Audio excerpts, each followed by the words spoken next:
Hey, what's up, lightboltjoe here. Today we are going to discuss season 1 of Netflix's original show, The Silent Sea. That's a reference to one of Galileo's poems or prophecies about the dark spots on the moon, which is the Silent Sea, thinking it's water, but it's not water.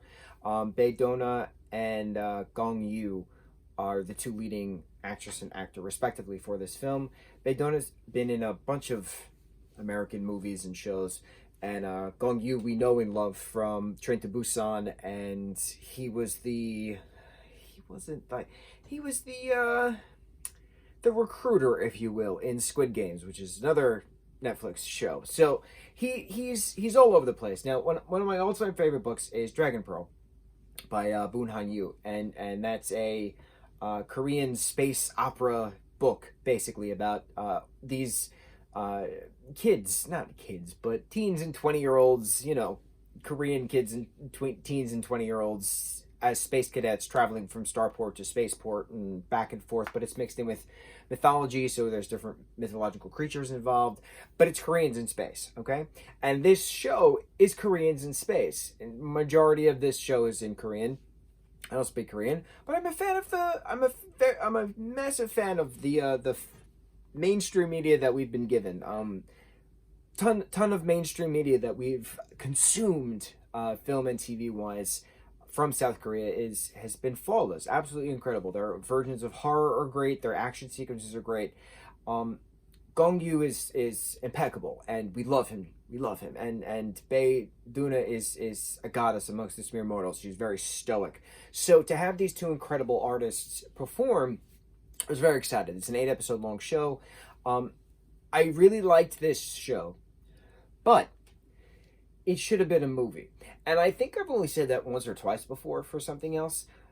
This dragged so much. Half an episode. There's 8 episodes, okay? About an hour long each, roughly.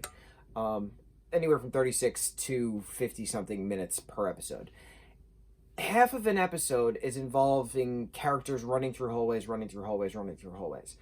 If the episodes did not involve characters running through hallways, this would have been a 4-episode TV series.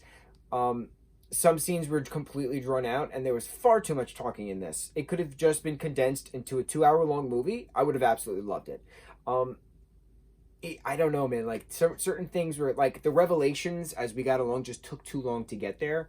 But impeccable cast of characters, impeccable cinematography, those warping shots, absolutely loved it. I like the twists, I like the turns. Why is this crew going to this defunct moon base research facility? This is in the future. Earth is in a drought. Basically, there's experiments, there's samples on the moon where there was a research facility that this team has to acquire to save the planet. Basically, very, very elusive. Not many details are there, but then it's a matter of uncovering who did what when, who's actually been to the facility in the past, who has secret deals going behind other people's backs.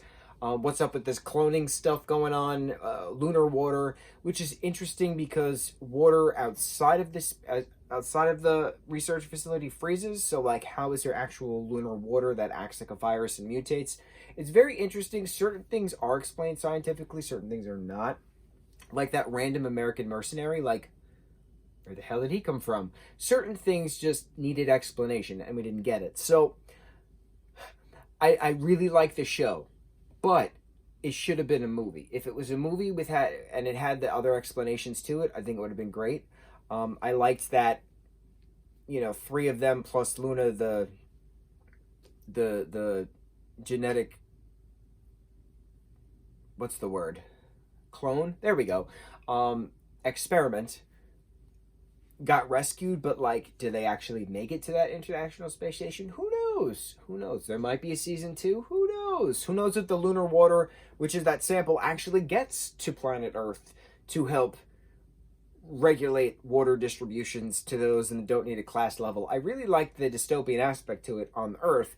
I really liked the difference between the Earth plot and the moon plot. There were things I really liked about this show, but the set design was gorgeous. The production budget was astronomical, to the moon. No puns intended. But the story just dragged. It dragged. It should have been a movie. I would have a 2.5 long hour, 2 hours, yeah, 2.5 hours, 2 hours, 2.5 hour. I think that would have been fine. Give us a sequel to explain what happens next. I think that would have been fine. But so much of this show revolved around running it from hallway to hallway to hallway, and then finding secret side ventilation system, going to another secret area.